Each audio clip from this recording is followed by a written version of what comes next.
Moored in love. When there is love, how can there be conflict as well?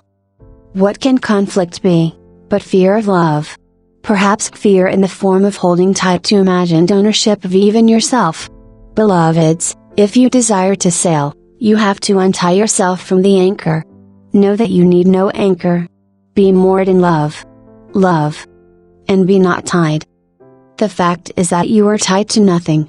You fight windmills. You fight freedom. Surrender to love instead.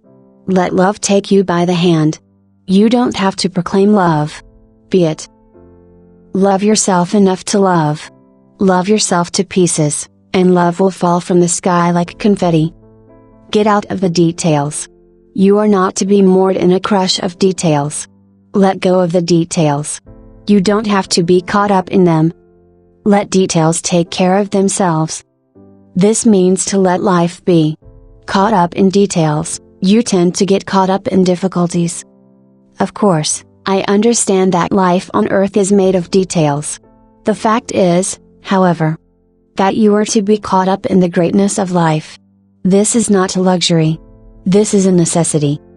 Unless you are caught up in love and revelation, you are caught up in the details, and this is where friction enters in.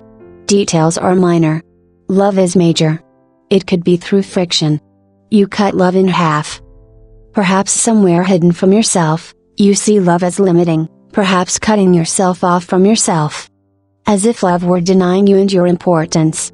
Perhaps you have the fractured idea that love makes you less. And friction makes you more. Perhaps you feel stepped on. Perhaps you don't know how to speak for yourself and another at the same time. You fight for your sequestered individuality when individuality is far from oneness. Perhaps you're trying to stake a claim, yet ownership in the world is a barrier. There is no possession. And you try to possess. In trying to possess, you forgo peace. Perhaps you are at war with yourself. All war is within. And is falsified with opponents to lash out at. Maybe you just need an opponent at hand to pretend you have not isolated yourself. Perhaps opponents are closer to you than friends. Perhaps you favor the oomph of anti-closeness rather than closeness. Perhaps you give away too much of yourself with friendship, or perhaps you exclude yourself from the responsibility of closeness by perpetuating shadows of enemies to fight. Perhaps you seek perfection in others. So when they fall short, you have cause for complaint. Perhaps you favor complaint over agreement. Perhaps you see agreement as compliance. Perhaps you are more settled into complaint. Perhaps you make a mountain out of a molehill. Perhaps you run away from life. In any case, with enmity, you fritter life away. You chip away at it. You may seek love at the same time as you foreclose on it. You put a shield up, and you back away from love. You denounce it. You don't really see love as a friend. You object to love. You see love as a betrayer, and yourself the victim, bound hand and foot. You can't stay long. You won't.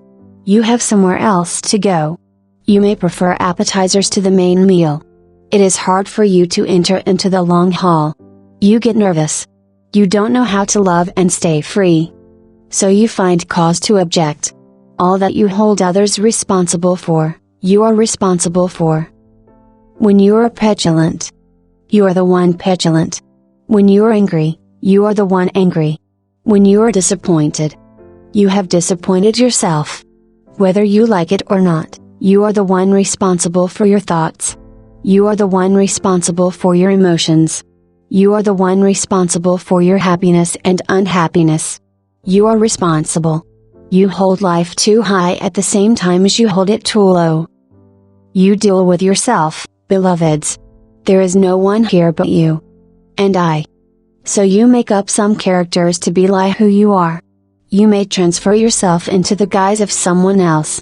So long as you are separate, you battle yourself. You refrain from oneness. Get over here to me. Disband your army of defense.